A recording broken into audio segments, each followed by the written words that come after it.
So you can look at what's going on in Washington as total negative, but hey, I think that we're so lucky to live in the digital age, because in the old days, people would be insulting and nasty and no one would ever know about it. Nowadays, everything's right out there.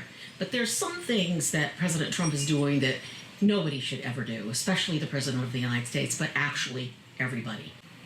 It was Wednesday, October 16th, White House meeting, and President Trump kind of attacked the Speaker of the House.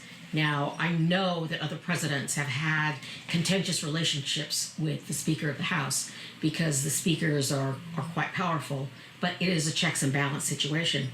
But the things that President Trump said to Speaker Nancy Pelosi were just really above and beyond rudeness and kind of craziness, in that, oh, you're here, I didn't want you here, things like that, and called her a third-rate politician. Well, first of all, A, she isn't.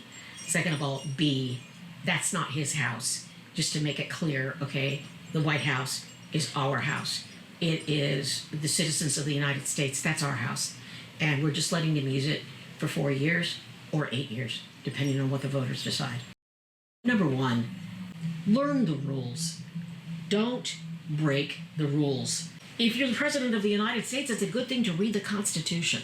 The Constitution limits grounds of impeachment to treason, bribery, and other high crimes and misdemeanors. The precise meaning of the phrase high crimes and misdemeanors is not defined in the Constitution itself, and the Founding Fathers did this for a reason. They're giving some leeway to the people, the bodies that are supposed to investigate treason or look at the presidents regarding impeachment. And that was the U.S. House of Representatives, and that means in this case, Speaker Nancy Pelosi. And then, once they decide if there were some crimes or some malfeasance committed, then it goes to the United States Senate for a vote. Yes, Democrats control the House, but Republicans control the Senate. Those are the rules. Follow the rules, okay? You break the rules, be prepared to suffer the consequences. You break the rules in communications, it makes everything else more difficult.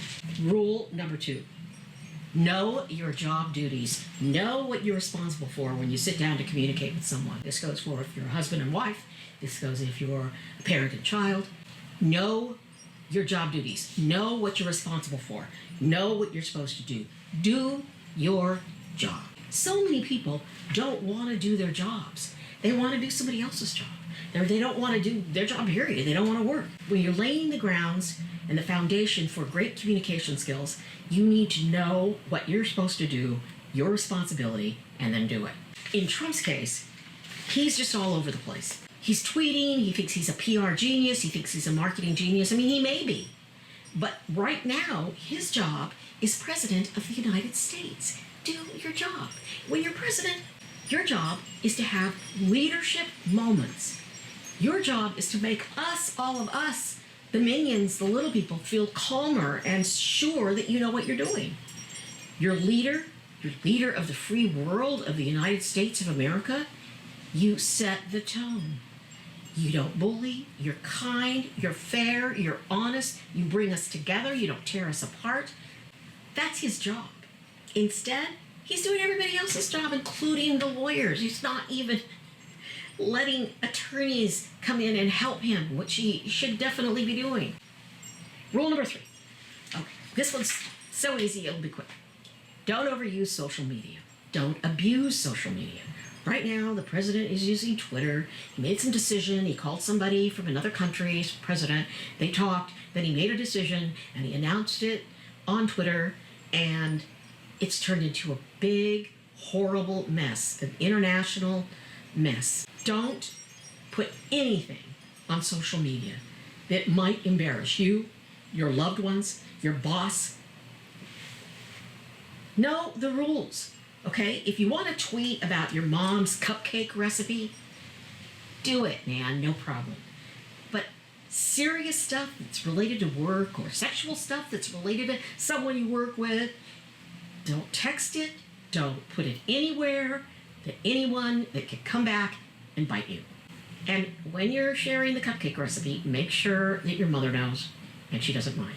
Rule 4. Don't break the law.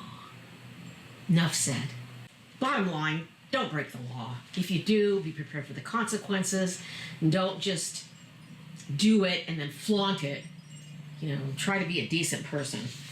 Okay, finally, and this is the biggest communication tip of all time when you're laying the groundwork for great one-on-one communications. Don't lie. Don't lie. The lie is what always gets you.